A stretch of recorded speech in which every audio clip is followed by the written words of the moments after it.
Thanks, Ben, for that introduction a while back. It is lovely being in the company of Christian people, isn't it? And a nice thing about going to church on Sunday or to our church camp is just luxuriating in the company of one another. We don't need locks on the doors, do we? We can trust one another and things like that. And that's part of living the life that is an expression of who we belong to and who we are. And it's just delightful. And that's what we get to do for an endless period in eternity. Ben, of course, when he started, he led us up the garden path, didn't he? That's all really nice. Then there came the but. And a lot of what I'm looking to do this weekend is in that space of the but. Yeah, we're called to be that, but we're not there yet. Okay, I'd like to recommend... So I mentioned before there's an increasing body of discussion amongst people in Australia and elsewhere about what we call exile theology, and that's looking at the Bible at the experience of exile. And when you think about it, the only period when God's people were not in exile is after the establishment of David's kingdom through to the end of the divided monarchy and the Babylonian captivity. They're kind of at home there in an Old Testament sense, not the real eternal home. They're sort of at home just in that period of some hundreds of years. But most of the way through the Bible, as with most people in the church today, as I said, talks about folk living in exile. So the Bible is actually, when you start looking for it, the Bible is rich in material to help us understand what it lives as exiles and strangers. And I'm looking forward to in coming years to seeing more and more people think about this and speak about this and write about this. Which brings me to a book recommendation. I've got a copy of the book somewhere in my bag. There's two bags in the car. I'm not quite sure where it is. There's a book called Faithful Exiles. I'll find it later, and so come and chase me over lunch or something. Faithful Exiles, Finding Hope in a Hostile World. It's a Gospel Coalition product, so that means it's, gets the kind of stamp, and published in 2023. I'll say it again, Faithful Exiles, Finding Hope in a Hostile World. So what's happened in this book is a series of writers, including some Australians, have written chapters. What they do is they comb through the Bible from the beginning right towards the end of the Bible, and they're looking at people who show us in different spheres of life what it means to be God's exiles. It's the sort of book I've had on my bedtime table to read. It's the sort of the book, when you wake at 3 o'clock, you thought you'd look at Facebook and then go back to sleep. You don't want to start reading a chapter of this book at 3 o'clock because you'll want to read the whole chapter on the next chapter. It's quite engrossingly written. It's a book that shows us what it means to be exiles in a variety of contexts. And one of the writers is a guy called Steve McAlpine, who's kind of a Presbyterian from Perth. So there you go. He spoke at our church in Bathurst recently. So he's a guy who helps us understand Australian culture in its present environment and relate to it as Christians. Faithful Exiles. Okay, let's go to the next slide. Right. Where's home? Someone tell me. Australia. Keep going. Port Macquarie. Glenda, where's home? There we go. Okay, we've got different answers. For some of it's pretty easy, isn't it? You were born in Port Macquarie, you've lived there all your life, and, Port Macquarie's home. But for others, maybe quite a few of us, okay, put your hands up if the whole of your life has been in Port Macquarie or roundabout. Hands up if that's for you. Gosh. Nearly. Okay, hand half up from Peter there. Okay, there's a few. Right, that's very Australian, isn't it? That for most of us, there's been multiple homes over our life, and maybe the place that we most call home, it may not be the place we presently live. I did a count the other day. I've lived in 20 different places over my life at 73, so as you can see, I've moved fairly often. Certainly, Glenda and I in our marriage have done that. Glenda is very good at packing and discarding. So, where's home? If you travel a lot, there is wisdom in the saying that home is where I sleep tonight. So where was home last night? Well, it was your tent or your little bunk room or something like that. Home is where you sleep tonight. That means where you are, you kind of look to settle and make that work. Tomorrow night, my home is a Qantas flight from Sydney to Darwin. You make that home. Well, we say, where's home? We say that home is where the heart is. So where's your heart? Okay, we all know what we're supposed to say as Christians, don't we? Where's your heart? Like Paul, we're supposed to say that our heart is fixed on Jesus, and to be with Jesus is home. And so home is God's new creation. We sometimes use the word heaven for that. New creation's a better word. Home is God's new creation, and here this life isn't away. That's our home and away expected answer. But is it the real answer? As I said previously, we tend to get rather comfortable in the life here and now. We're happy enough with the idea that Jesus will return one day and make everything as it should be. We're happy enough to look forward to John 14, our room in the new creation that Jesus will take us to. But we're in no great rush to get there because we're pretty comfortable in our home here. Well, today we're going to look at Abraham. Now, the account of Abraham is, of course, historically in the book of Genesis, but there's quite a commentary on Abraham in Hebrews chapter 11, which was read to us earlier, and that's where we are going. So we're going to look at Abraham. We'll ask ourselves some questions along the way. Let's go to the next slide. In Genesis chapter 12, verse 1. Right, Abraham is told to leave and to go. Now, when Glenda and I set off yesterday morning from Bathurst, Glenda put this destination into Google Maps. And so along the way, we were told, take the third turn at the roundabout, take the whatever, etc., etc., etc. We were even once told there was a mobile speed camera ahead. Not all the time, just once we were told. So when we start a journey, we like to put the journey into Google Maps. Well, Sarah says to Abraham, they get on the camels, and Sarah says, what do I put in? Don't know. Where are we going? Don't know. That's Abraham. He's just told to go. Prior to this journey, home was that's not kind of a speech thing there, that's just home was in southern Iraq, where he was probably a worshipper of moon gods. And then the family moved to a place called Haran, which as far as we can work out is in southeast Turkey. And then he gets the call from God, he's going to finish up in the land he knows as Canaan. As you know, God promised Abraham he would have as many descendants as there are mosquitoes at Camp Elim, and he would have a big land in which to put those many descendants. If you've got people, you need land to grow crops and have herds. So Abraham gets into Canaan and he puts his tent up, like some of the tents out here, and he builds an altar. Don't do that during the lunch break. Now, it's starting to sound a bit like home, isn't it? Got his tent. The tent is the foretaste of the house, you would hope, and the altar is the foretaste of a shrine or temple around the altar.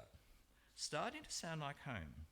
But listen to what Hebrews, how it interprets it to us. This is verses 8 and 9.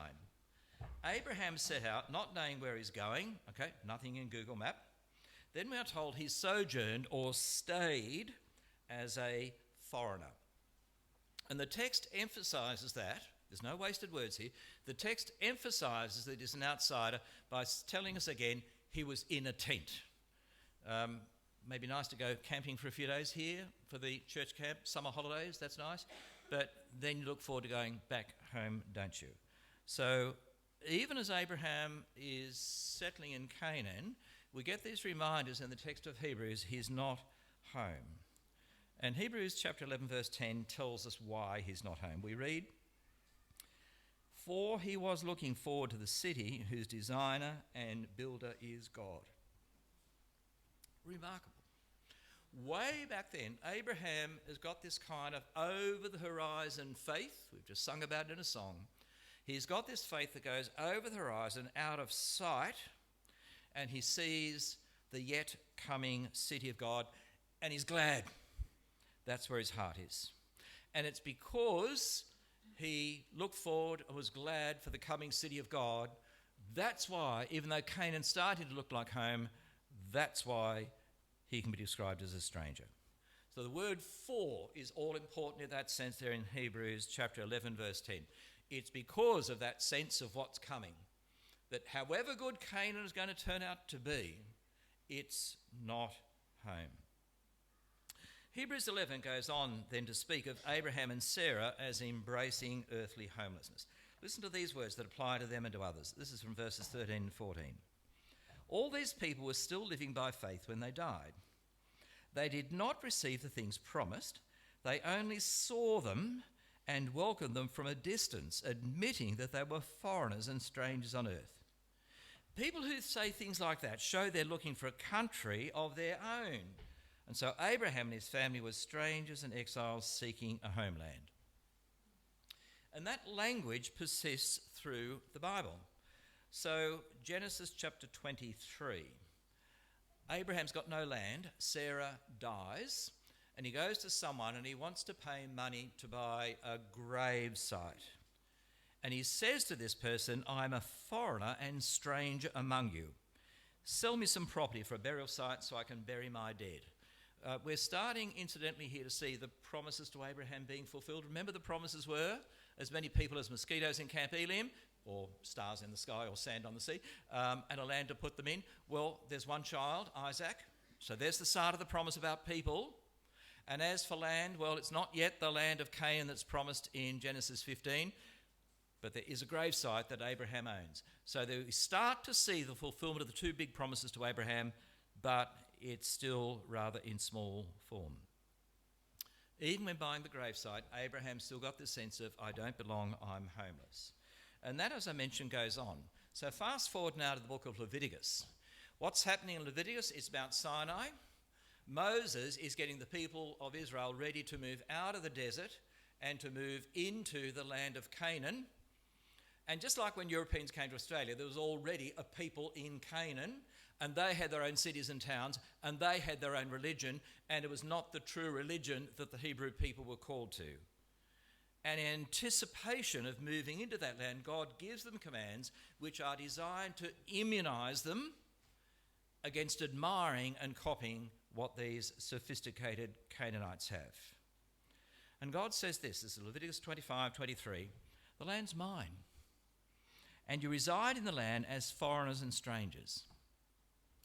Now, in that part of the Bible, each of the tribal groups of Israel is allocated a very specific plot of land that's going to be theirs. That's like the title deeds. And all that's repeated in the book of Joshua. When they get into the land, chapter after chapter, we get a description of this tribe's going to be here, that tribe's going to be there. It's the sort of stuff you read through very, very quickly. But it's really important because, as I say, it's the title deeds for Israel. But even there, they're to remember that they are foreigners and strangers. If you move to Canberra and want to buy a property, you don't actually buy the land, do you? You buy a lease for how many years? All right, there we go. So you buy a 99-year lease. It's not yours. And that's the message there in Leviticus 25 to Israel. Even when you move in, you're settled, you're going to build your towns, your houses, you're going to build everything. David's going to build the palace, Solomon will build the temple, but you are leaseholders, and God is the one who owns it. You're strangers. Let me read you now a quote from one of the Psalms. Same language. I'm a stranger with you, and a sojourner as all my fathers were. The writer of that is King David. Now let that sink in. David's got the city of Jerusalem, and David kind of expands it, makes it a bit like a modern city and all the rest of it. And David's king over a nation that's strong, it's expanding its borders and defeating its enemies, etc. King David, I am a stranger and a sojourner. And so the sense of homelessness that we just noticed in Abraham, even when he's starting to settle in the land, the sense of homelessness that's there in Abraham continues through the Old Testament. Maybe you know that feeling, you're living somewhere, but you have the feeling you don't really belong. Hebrews chapter 11, verses 14 to 16 gives us the flip side for these Old Testament folk. They are homeless here because of the sense of future longing. Verse 14. People who say such things show they are looking for a country of their own. If they'd have been thinking of the country they'd left, they would have the opportunity to return. But instead, they were longing for a better country, a heavenly one. Therefore, God's not ashamed to call them their God, to be called their God, for he's prepared a city for them.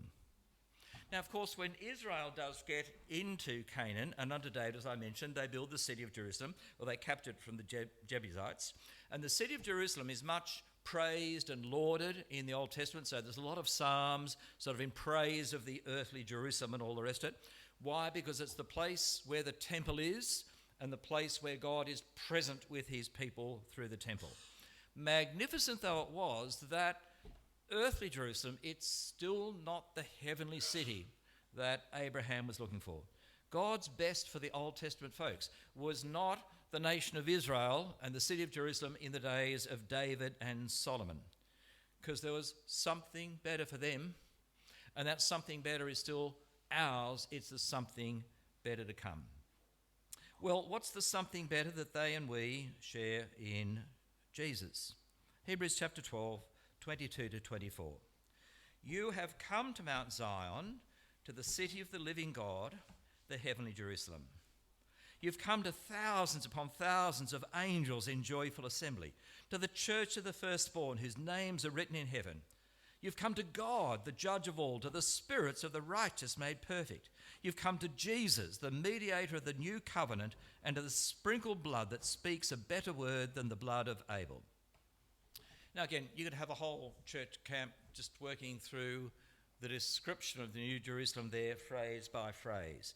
There's two things I want to pick up from it. The first one, that this is described as you've come to Mount Zion, to the city of the living God. This is the heavenly Jerusalem. In Revelation 21:22, we read about, I saw the new Jerusalem descending from heaven to earth. And that is the eternal city of God's new creation.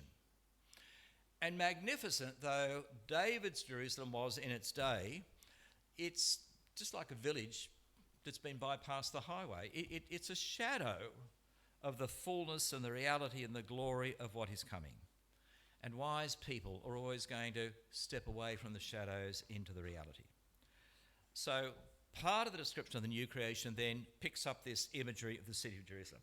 But notice the other thing there, the description of what we've come to, that means we're not at home here.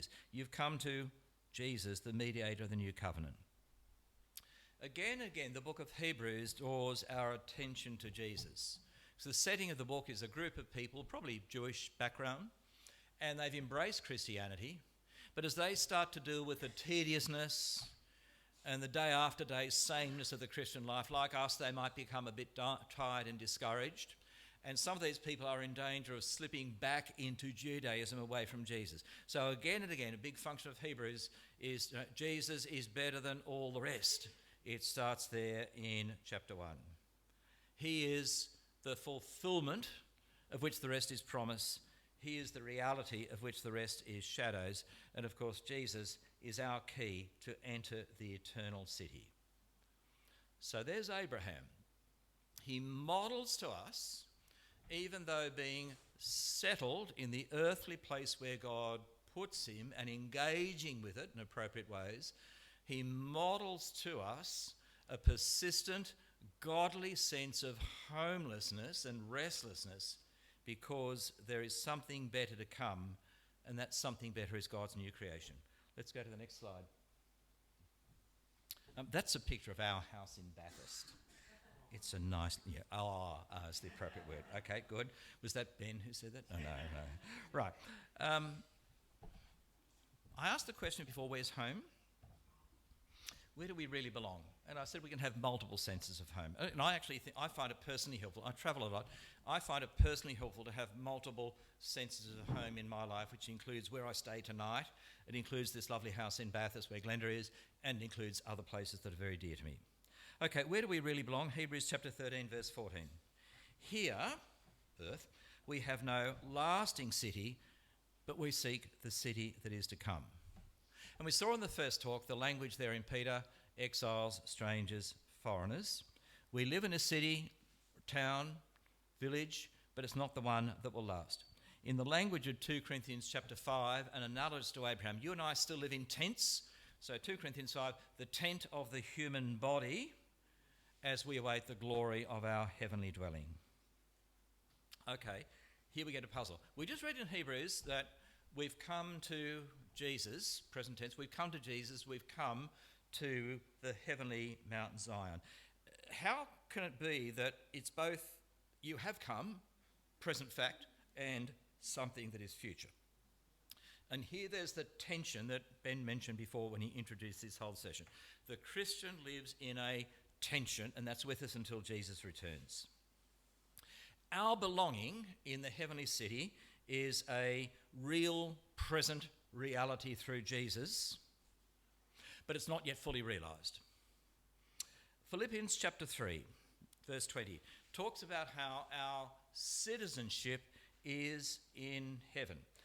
So we're called to have that heavenly citizenship, but also there's the earthly citizenship, and to live in faithfulness to the heavenly citizenship while we live in this world. I've got my passport with me. I'm going to be using it when I fly out of Australia early next Monday morning. So we've got a passport to our earthly country representing our citizenship. And here's a little wooden cross supposedly made by olive tree wood from near the Jordan River. There must be a forest of trees near the Jordan River, I think. That's our passport to the heavenly city. So here we are, dual citizen. That's us.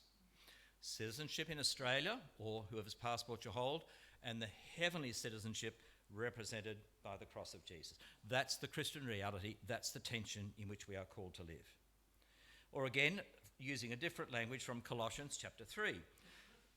Paul speaks about the Christian as someone who has been raised. The tense is all important there. Not the Christian as someone who will be raised. That will happen when Jesus returns in the general resurrection. But he talks about the Christian as someone who, past fact, the Christian who has been raised and who is seated with Christ in God. So we're people who already share in the resurrection, and we are called to live that out. We're called to have minds, to have a mindset, to have a worldview that reflects the fact that we are raised and seated with Christ. We're to live a life, the phrase that's used there in Colossians is that we are to live a life that is hidden in Christ or bound up in Christ. And so again, you and I are called to live with two realities: the present life here in the earthly home, Australian passport, and an equally present heavenly dwelling and citizenship. Let's illustrate. Quite a few of us here are married. We probably went through a stage where we started to hang out with each other for a while. Then it became a bit more serious. Often happens in youth group, doesn't it? And then it's what we might call courtship, where you're going exclusive, you're just going out with the one person. And then there's the day when the question is asked and answered in the affirmative. Now, just think about that stage of being engaged. It's a halfway house, isn't it? You're not married, but nor are you single. That's the point where you live a life that is shaped by your fiancé or hidden in your fiancé, to use the phrase that's there in Colossians. It's not yet the fullness. You're not single, you're not married, you don't yet have the fullness. That's where we live as Christian people. Sharing now in the resurrection of Christ, holding the passport to the new creation, but still living here on earth and living as exiles. Slide. Where does that leave us now? Three things, and you're going to hear the same three things in different forms in all of the talks. The first one is where it leaves us is that we are to be people who are engaging in our earthly home. Later today we're going to look at Joseph. Tomorrow morning we'll look at Daniel. And like them, we are called to engage with the place where God puts us. But even as we engage in modern Australia, not to forget who we are, who we belong to, and where home is. None of the people we're looking at, Abraham, Daniel, Joseph, they did not choose to live where they were living. Left to himself, Abraham would have stayed in Haran, I guess, in Turkey. And as for Joseph, he would have stayed back in Canaan, certainly not going off as a sold slave to Egypt. And Daniel carted off in the Babylonian exile. Left to themselves, they would all have stayed where they were. But we'll see when we look at them, they made a home where they were. And in the language of Jeremiah, they were a blessing to the city. Joseph and Daniel were a real blessing to the non-Christian, anti-God, pagan people amongst whom they lived. This is really important, this. Opting out of everyday life in Australia, that is not our calling as Christians. There is a certain attraction to what some people call the Benedictine option, and there's a book about that a few years ago. That's where we retreat into the Christian community. So you buy a house in a street full of Christians. If you're running a business, you've only got Christian employees. You only deal with Christian contractors. And in fact, I know some Christian people, if they've got a business, they do not want to share a wall with an adjoining business opened by a non-Christian or someone outside their group. Our kids go to Christian schools, Christian universities, then they all become pastors and missionaries or something like that. So that's a caricature there, but that retreat, the push to retreat into the fully Christian community with minimal contact with outsiders. Now, there's an attraction to that, isn't there? The attraction is that you're taking yourself away from a whole lot of temptations. In that street full of Christians, you're unlikely to find a brothel or a club full of poker machines. In that Christian ghetto, you're unlikely to find the moral dilemmas that are increasingly around us. But what did I say a moment ago? Opting out is not our calling. Jesus puts it this way: you and I are to be in the world, but not of the world. Notice this is like, my calling is not to take you out of the world, in the world, but not of it. Lesson from church history. In the 4th century, around the time I mentioned how the Roman emperor became a Christian, and so everybody kind of packs into the churches and the rest of it, etc. It was a time, as one historian puts it, the world invaded the church, and the church became very worldly. Now, there are a whole lot of godly people from very sincere motivations, and I do want to praise their motivations. They slipped out of the world, slipped out of the church, they went off to the Syrian deserts and they formed monastic communities. Because of the worldview they had, they sought to derive themselves of the pleasures of the world. So there's one of them who ate 3 dates a day. That's it. Another of them, a man called Chrysostom, he ate only dried grass. In fact, this Chrysostom was so keen on leaving the world, he went and lived in a cave on the side of a hill in Turkey somewhere. He ate only dried grass, and when he slept standing up, leaning against a pole, so that as soon as he fell asleep, of course, he'd drop, and so he's trying to deprive himself of sleep. You can imagine what it did to his body. Eventually his mother heard about it, and like every good mother, she went up and grabbed him by the scruff of the neck, took him back home, gave him some food other than dried grass, gave him a proper bed, and he went on to become a great bishop and preacher of the church.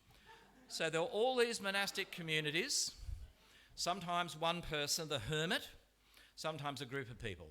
They're looking to escape the church that's been invaded by the world. You know what happened when they went to their cave. They discovered they'd taken the world with them. And those dark desires I spoke of earlier went there with them.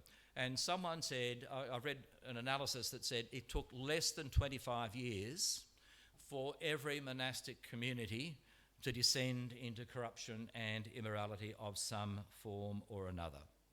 So opting out is not our calling in Christ. We're to be in, but not of the world, and it doesn't work anyway. So let's abandon any attempt thinking as Australians we'll just kind of form a permanent Camp Elim and put big fence around the outside to keep the non-Christians out. So that's the first consequence of what we're seeing today. We are to be engaged with the world around us. The next one is that we're to have a longing from home. That verse in Hebrews 13:14, this is us. We Port Macquarie Christians have no lasting city, but we seek the city that is to come. The same chapter of Hebrews reminds us that Jesus went out of the city. That's where he died. He went out of the city to the place of shame. And you and I are called to be ready to follow Jesus to the place of shame. I'll give an illustration. Sometimes there's a person who identifies as a Christian who does what we think are really dumb and stupid things in the public sphere. Now, I don't know I'm going to give an example. You may disagree with my analysis, that's fine. Israel Folau, right? So he's taking a stand on certain issues of Christian morality, but the way he did it made a lot of Christians embarrassed. what was interesting, a lot of Christians just walked away from, no, that's not my kind of Christianity. So we walked away and he was left dangling and he was left somewhat isolated within the Christian community. We were ashamed of him. Now, whether or not what he did and the way he did it you agree with, just pick up that point that it's not an uncommon reaction. We will walk away from Christians who do what we think are weird things in weird ways in the public community. Look, one of the best things we can do for Christians who are being given a hard time is to stand with them and to say, look, mate, I might disagree with how you're going about this. That's not how I do it, but you're a brother and I'm going to stand with you. Really important for us to do that for Christians in other countries and for Christians in Australia who get into trouble. Jesus went to the place of shame outside the city. Part of our calling is to go outside the city and take on the place of shame. So we're called then to be ready to go outside the gate and to have that longing for home. It should be that there's a healthy measure of homesickness, isn't it? Measure of homesickness. However good life is here, a sense that there's something better to come. Several years ago, I was driving out the back of Tamworth somewhere and just driving through some beautiful Australian countryside, and I thought, this is just wonderful, this is kind of perfect. And I thought to me, no, God's new creation is going to be even better than this wonderful Australian countryside. So then we're called to engage with where we are. We're called to have a sense of longing for home, and we are called to have a healthy measure of homesickness. You know that scene in Psalm 137? It's a psalm that was made famous by a particular presentation of it some years ago. So the question in the psalm is, how can we sing the Lord's song in a strange land? So it seems to be set in the Babylonian exile. There's some of God's people being carted off when the Babylonians came in, and the Babylonians, they've got a skin full of best Babylonian wine, and they think it's a great idea. Let's get the Christians to sing the people of God, the people of Yahweh to sing songs. And the psalmist just says, I'm going to hang my guitar, they call it a harp back then, I'm going to just hang my guitar in the tree. How can I sing God's song in a strange land? We are called to engage. We are called to sing God's song in a strange land, however difficult it might be. Okay, let's go to the next slide. Now, in each of the talks, this is how often I finish a talk this way, we're just going to have a little quiet individual moment here. I want each of us to do two things. First, what's something that's been most significant for me in what I've heard today? So it might be something you've heard before, it's just been a reminder of it, or I've said it in a fresh way. What's the significant thing that's grabbed you today? Write that down. You do have a pen, don't you? If you don't, you've got a phone, you can write it on your phone.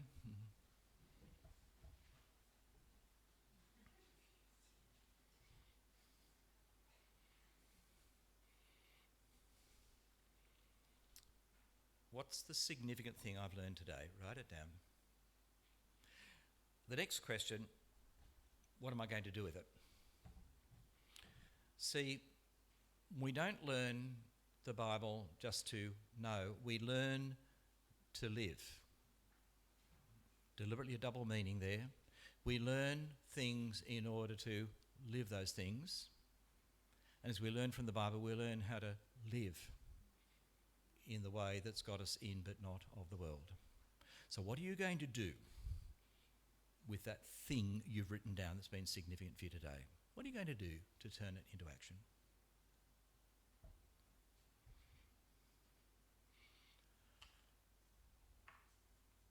Give you 30 seconds more.